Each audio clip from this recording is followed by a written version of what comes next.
Palakkad LDF സ്ഥാനാർത്ഥിയായിരുന്ന doctor P സരിനെതിരെ പരാതി ഉന്നയിച്ച transgender യുവതി രാഗരഞ്ജിനിക്ക് മറുപടിയുമായി ഭാര്യ ഡോക്ടർ സൗമ്യ സരിൻ രംഗത്ത് വന്നു. പോലീസ് സ്റ്റേഷനിൽ പരാതി നൽകണമെന്നും മോശം അനുഭവം ഉണ്ടായ സ്ഥിതിക്ക് നിയമപരമായി മുന്നോട്ട് പോകണമെന്നും തൻ്റെ പൂർണ്ണ പിന്തുണ ഉണ്ടാകും എന്നുമായിരുന്നു സൗമ്യയുടെ ഫേസ്ബുക്ക് പോസ്റ്റ്. ചേച്ചി ഏറ്റവും അടുത്തുള്ള പോലീസ് സ്റ്റേഷനിൽ പോയി എത്രയും വേഗം ഒരു പരാതി കൊടുക്കണം. അവർ അന്വേഷിക്കട്ടെ. ഞാൻ സെപ്റ്റംബർ 6 ഷാർജയിലേക്ക് തിരിച്ചു പോകും. അതിനു മുമ്പ് പരാതി കൊടുക്കാൻ എന്തെങ്കിലും സഹായം തൻ്റെ ഭാഗത്തു നിന്ന് ആവശ്യമുണ്ടെങ്കിൽ അറിയിക്കാൻ മടിക്കരുതെന്നും പൂർണ്ണ പിന്തുണ വാഗ്ദാനം ചെയ്യുന്നുവെന്നും സൗമ്യ പറഞ്ഞു.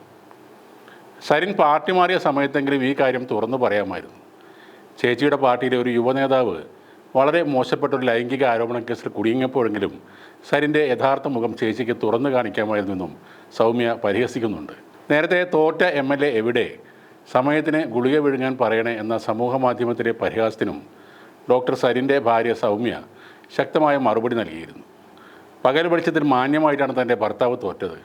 ആ തോൽവിയിലും ഒരു അന്തസ്സുണ്ട്. അല്ലാതെ മൂപ്പർ കലക്കാൻ വേണ്ടി ഗുളികയൊന്നും നിർബന്ധിച്ച് കഴിപ്പിച്ചതായി അറിയില്ലെന്നും ആർക്കെങ്കിലും അറിയാമെങ്കിൽ പറയണമെന്നും സൗമ്യ അന്ന് ഫേസ്ബുക്കിൽ കുറിച്ചിരുന്നു. അതിന് പിന്നാലെയാണ് ഡോക്ടർ സരിനെതിരെ രാഗരഞ്ജിനി ഈ ആരോപണവുമായി എത്തിയത്. ഫേസ്ബുക്കിലൂടെയായിരുന്നു സരിന് എതിരെ രാഗരഞ്ജിനി ആരോപണം ഉന്നയിച്ചത്.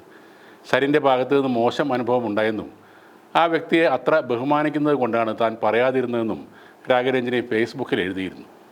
സമരാജ്ഞിക്ക് കാസർഗോഡ് പോയപ്പോഴാണ് ഈ മോശം അനുഭവം ഉണ്ടായതെന്നും അന്ന് രാത്രി അവിടെ സ്റ്റേ ചെയ്യാൻ നിർബന്ധിച്ചിരുന്നു എന്നും താനത് സ്നേഹപൂർവ്വം നിരസിക്കുകയായിരുന്നുവെന്നും രാഗരഞ്ജിനി പറഞ്ഞു. സൗമ്യ സരിൻ തൻ്റെ പുതിയ ഫേസ്ബുക്ക് പോസ്റ്റിലൂടെയും രാഗരഞ്ജിനിയെ നന്നായി പരിഹസിക്കുന്നുണ്ട്. ചേച്ചിയുടെ പാർട്ടിയിലെ സ്ത്രീപീഡക നേതാവിനെ പൂർണ്ണ പിന്തുണ പ്രഖ്യാപിച്ച് മണിക്കൂറുകൾക്ക് മുമ്പ് ചേച്ചി പോസ്റ്റ് ഇട്ടിരിക്കുന്നു.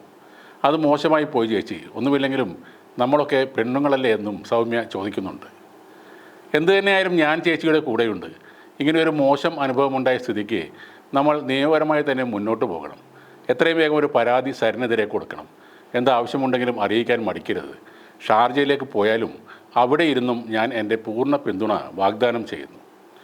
ഞാൻ ഇവിടെ തന്നെയുണ്ട്. എൻ്റെ ഭർത്താവ് ഡോക്ടർ പി സരിനും ഞങ്ങൾ ഇവിടെ തന്നെയുണ്ട്. ഇത് പറഞ്ഞാണ് ആ പോസ്റ്റ് അവസാനിപ്പിക്കുന്നത്. ട്രാൻസ്ജെൻഡർ ആണെന്ന് കരുതി എന്തും വിളിച്ചു പറയുന്നത് ഒരു ശരിയായ നീക്കുപോക്കല്ല. സൗമ്യ പറഞ്ഞതുപോലെ സരിൻ്റെ ഭാഗത്തു നിന്നും മോശം പെരുമാറ്റം ഉണ്ടായെങ്കിൽ പോലീസിൽ തന്നെ പരാതി നൽകണം. വെറുതെ സമൂഹ മാധ്യമങ്ങളിൽ ശ്രദ്ധ പിടിച്ചു പറ്റുവാൻ വേണ്ടി നിരപരാധികളുടെ പേരിൽ ആരോപണം ഉന്നയിക്കരുത്. ആണാണെങ്കിലും പെണ്ണാണെങ്കിലും ട്രാൻസ്ജെൻഡർ ആണെങ്കിലും നിലപാടിൽ ഉറച്ചു നിൽക്കുക. അല്ലാതെ ആരോപണം ഉന്നയിച്ച് പോസ്റ്റുകൾ ഇട്ട ശേഷം വിവാദമാകുമെന്ന് കാണുമ്പോൾ അത് ഡിലീറ്റ് ചെയ്യുന്നത് മാന്യതയല്ല. അല്ലെങ്കിൽ സരിനോടും കുടുംബത്തോടും മാപ്പ് പറയുകയാണ് രാഗരഞ്ജിനി മാഡം ചെയ്യേണ്ടത്.